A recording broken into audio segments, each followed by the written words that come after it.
Allô, c'est Audrey de Questions Agricoles, encore avec Jérémy d'Amazon. Ben oui, encore. Fait que Jérémy, l'autre fois, j'ai parlé des disques sur les catros et sur les déchaumeuses en général.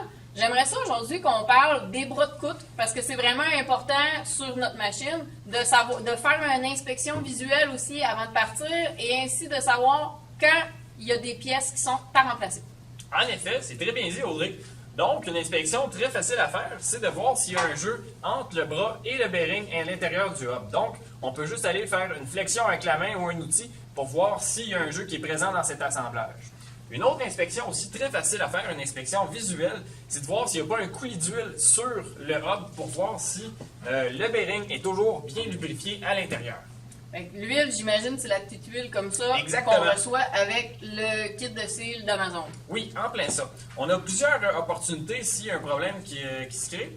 On peut soit changer juste le bearing avec le seal, comme tu l'as dit, ou on peut acheter la pièce complète aussi, qui est déjà assemblée. Super. J'imagine que la petite huile comme ça, c'est vraiment ce qu'il faut mettre dans le bearing, le lubrifier. On ne commencera pas à aller mettre de la grosse graisse ou En mettre plein n'importe ça. quoi. Là. C'est exactement la bonne quantité et le bon type d'huile. Donc, c'est important d'avoir le bon type et la bonne quantité à chaque fois. Super. Ensuite de ça, si on retourne notre disque de coutre, de ce côté-ci, sur notre Amazon, Oui. on a nos super robbers noirs. Exactement. On va avoir nos rubbers, qui en manque deux ici, pour aller faire l'amortisseur de la déchaumeuse.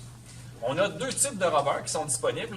Si vous avez les remplacer, vous en remplacez assez souvent, vous pouvez aller vers un type qui est légèrement plus gros, qui a une plus grosse épaisseur et qui est un matériel aussi un peu plus rigide. Celui-là, on le reconnaît à une petite ligne blanche sur le côté. En plein ça. Pour vous démêler. Ça, c'est lui d'origine. Je ne sais pas si on le voit bien. Ça, c'est lui qu'on peut remplacer. Disponible chez tous les concessionnaires Amazon, veut pas. Fait que là, Jérémy, ça, veut pas, c'est deux plaques qui sont amanchées comme ça. Avec nos rubbers, c'est important de vérifier nos boulons, voir si tout est bien serré. Oui. Mais s'il faut remplacer ça, j'imagine qu'il doit y avoir une procédure, quelque chose, parce que si on rouvrira pas ça comme ça pour que ça nous saute d'en face. Non, il faut toujours faire attention. Les accidents arrivent très vite, donc il faut ouvrir ça tranquillement.